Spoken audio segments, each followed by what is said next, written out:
In this lesson, we will look at some more logical operators and their use cases. The between SQL operator is one that doesn't have a direct analog in Python. It operates on a column given two values, a lower bound and an upper bound. It will evaluate as true if the column's value is between these two bounds.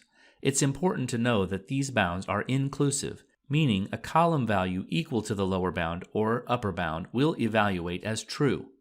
If we were to write an equivalent function in Python to work like the between operator in SQL, it would look like this.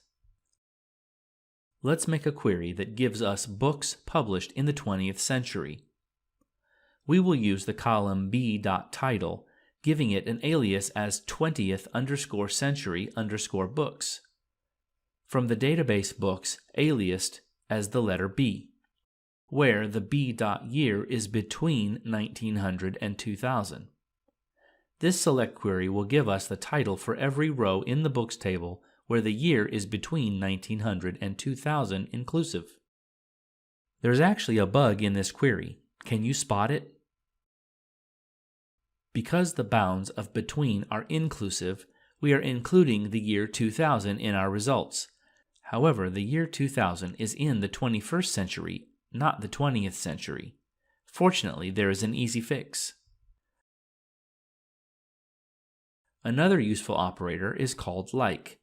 Sometimes we want to scan our database rows for a value that is similar to a given string. This is much how a search engine finds the text that is like the input query a user provides. This concept is sometimes known as fuzzy matching, as opposed to a strict matching that we could do using where.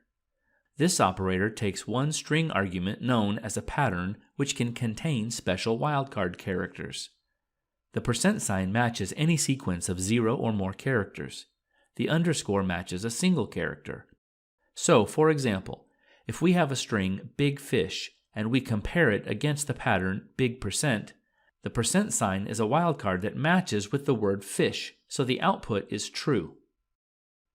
For another example, say we want all books with titles that begin with the capital letter T. We can do that by using the like operator followed by a pattern consisting of a capital T and the %. In this case, there is only one, The Great Gatsby. We can also get all books which contain a capital T anywhere in its title, instead of only the ones that begin with T. For this, we use a pattern of %, capital T, then %. This also only returns us 1 because it is only matching on the capital T we provided. What if we don't care about the case, and we want to match both upper and lower case t's? Then we must use the ILike keyword, which performs pattern matching case insensitively. The in operator takes a list of values and checks to see if a column value is in the provided list. In Python, there is a very similar keyword also called in, which will return true or false when used in this way. We can write a Python list named options with the values 1, 2, and 3. Then the expression 1 in options will evaluate to true, and the expression 4 in options will evaluate to false. The in operator in SQL works in a similar way. For example, we can query for only the books published in one of the years listed here, 1990, 1986, 1996, or 1998. The result set will show only the rows that have a value for the year column that matches one of those numbers. Now that you have learned about the operators in, like, between, and all the others, you are on your way to being able to build dynamic and sophisticated SQL queries. Don't worry about memorizing the exact syntax.